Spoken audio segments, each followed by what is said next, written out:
Fun fact: Kabar was a fighting and utility knife issued to American armed forces including the Marines and Navy. There are two versions of how the Kabar name was created. 1. According to a hunter, after killing a bear, all that was legible on his knife was K-A-B-A-R, fragments of the phrase, kill a bear. 2. Former Marine Earl Gorman believes the name comes from the abbreviation Knife Attachment Browning Automatic Rifle.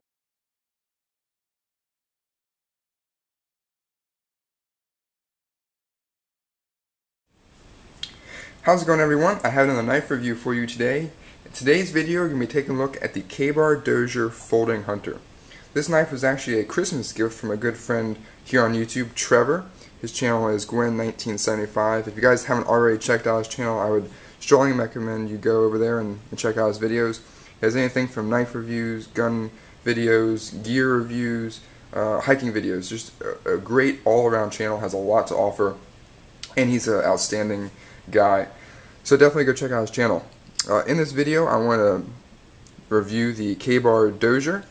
It's just been an outstanding knife. I've really enjoyed carrying it ever since I received it from him. It's been in and out of my EDC rotation. It's one of those knives that can really be passed up simply because of the cost. You can find this guy online if you do research for around $20, and a lot of times people kind of throw those type of knives, to the wayside. Just because of that stigma. Inexpensive knife, made in Taiwan, but it really is an outstanding EDC folder, and if you guys just spend a little bit of money on it, I guarantee you feel the same way. So first off, I want to give you guys some specifications, and we can talk about the knife in more detail. So first off, the Kabar Dozier Folding Hunter is a Kabar production of a Bob Dozier custom knife. And if you look at the two, they're very, very similar. The Kabar basically took Bob Dozier's design and just made it kind of a mass production. And they really did an excellent job. It's an outstanding knife, and it's a great little folder. The blade here is 3 inches long. Right? It does have a coating on the blade. It's not a Teflon coat. It's not a baked-on type of coating like Benchmade uses. It's just a simple paint-on coating. So it will come off after some hard use. However, I haven't really been thrashing on this guy too much to really show any wear on here. It's still pretty much intact, except for the tip of the blade here a little bit. But if you go through cardboard a lot on a daily basis and use it a little bit harder outside, you will see that coating start to come off. But for the price point, you really can't complain. Kabar is using a AUS 8A blade steel, which is a soft steel, and for daily use, that's not really a bad thing. You want to be able to resharpen your blades at home by yourself with relative ease, and AUS 8 really provides that. It is a softer steel, so it will get dull quicker and easier, but it is much easier to resharpen. I've had a great experience with it. It's just, like I said, a little bit softer steel. Alright, so this is kind of like a modified drop point blade style. Very, very nice. Has a very nice acute tip on there. Gets nice and thin, so it's a nice slicer. And it's a hologram blade. So all great characteristics, and it really does do an outstanding job of cutting through anything that you throw at it. On the back there you can see it's made in Taiwan, which is a killer for some people, but when you think about it, what you're getting for the price, it really isn't a big deal. Alright, this does use a thumb stud as the opening method. It is only one side, however, so you can see it's on the left side here for righties to use. However, if you are a left-handed knife user and you want to swap it over, you just use a simple Torx bit, unscrew that, and put it on the other side, and you're good to go. So it is ambidextrous, right? But overall, I've been extremely impressed with the blade and how it performs. I haven't had to resharpen it, but again, like I said, I haven't been using it too extensively to really cut through anything harsh. But good overall blade steel and blade shape. The thumb stud, however, comes a little bit close to the handle scale, a little bit more than I like. And the downside to that is it's a little bit hard to open without kind of a wrist flick or anything fancy. I found that when knives have thumb studs that are very close to the handle scale, the built-up pressure that you get from using the meat of your thumb isn't quite adequate to actually flip out that knife, and it can give you some troubles. I found that if you use your simple wrist flick, it comes out every single time, or if you use your thumbnail, not an issue. But just something to keep in mind, knives that have thumb studs or any opening method that's very, very close to the handle scale, it does take a little bit more effort to get it out and a little bit more pressure to build up for you to actually fling that knife out. As you saw there, it kind of got stuck. Just something to keep in mind. As you move down the knife here, you can see this awesome coyote tan or desert tan Zytel handle. It's a very handsome coloration between the black blade and this coyote tan handle. I really like that coloration. It's just it's very handsome. Alright, and you can see the black continues through the lock back here, and all the hardware on the knife is black as well. Alright, very comfortable, extremely lightweight Zytel handle. The entire weight for this knife comes in at 2.3 ounces, so it's extremely light for the size knife that you have here. Alright, but good texture overall, not a problem. It allows you to get a good solid grip on the knife.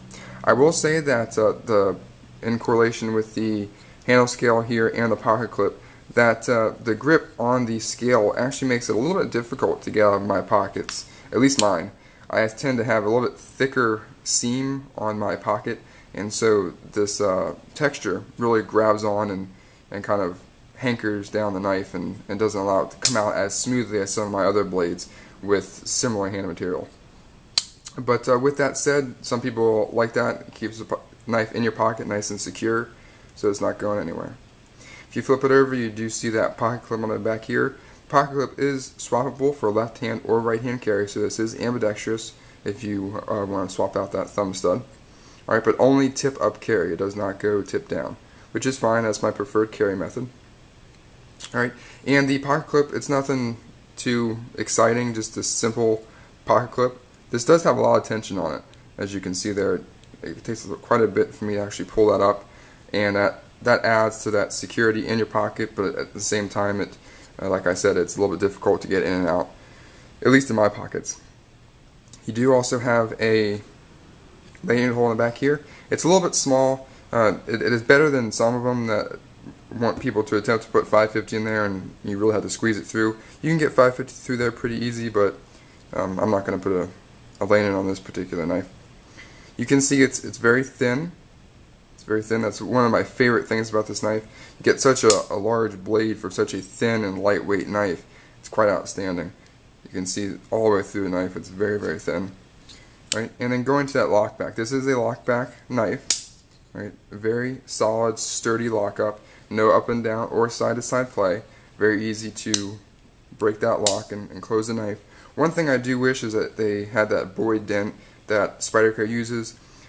Two things that Boyd dent really does is if you're really squeezing on that knife, it helps prevent the knife from actually closing on your hand when you're using it. And also, if you're opening and closing the knife a lot, you can kind of develop a soft spot on your thumb or whatever finger you use to close it from that pressure that's building up there, and kind of helps relieve some of that. So I do wish they would include that, but I understand it's going to be an extra cost to mill that out in the production process. But overall, it's an outstanding knife, and I would highly recommend it to anyone who's looking for an affordable, lightweight, and good overall sized EDC blade.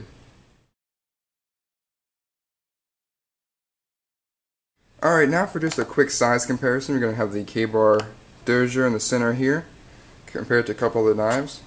We have the Benchmade 707 sequel, have the Kershaw half-ton,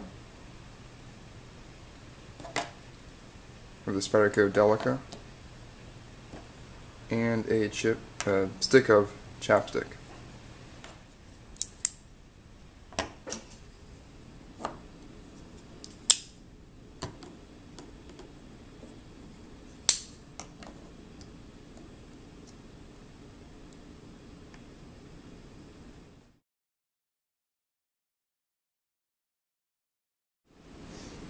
Alright, now for a cutting demonstration with the Kabar Dozier Folding Hunter.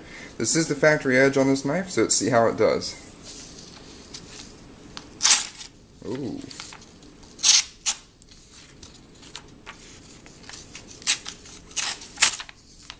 It's not doing so hot. Oh, there's the one cut. There we go. Looks like it's time to sharpen this guy.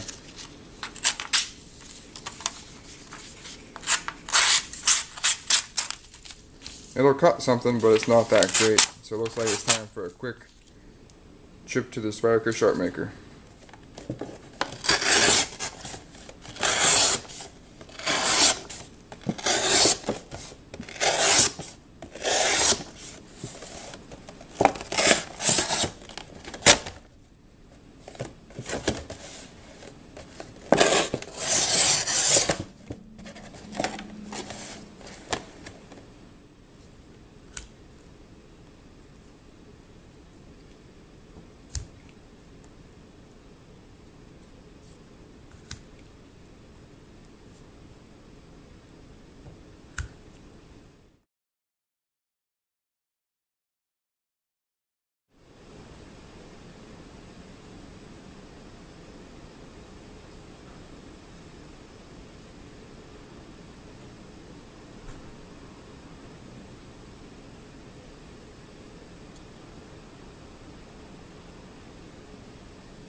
Alright, so my final thoughts on the Kabar Dozier Folding Hunter. I think it's an outstanding buy. You really can't pass up such a great knife for such a low cost, around $20 online if you do your searching.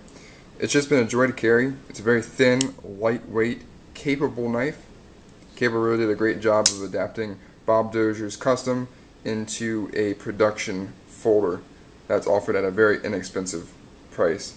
So if you guys are in the market for a relatively inexpensive but high quality usable EDC knife, I would definitely recommend checking out the Kabar Dozier Folding Hunter. I appreciate everyone for watching. Thanks for stopping by, and I'll see you next time.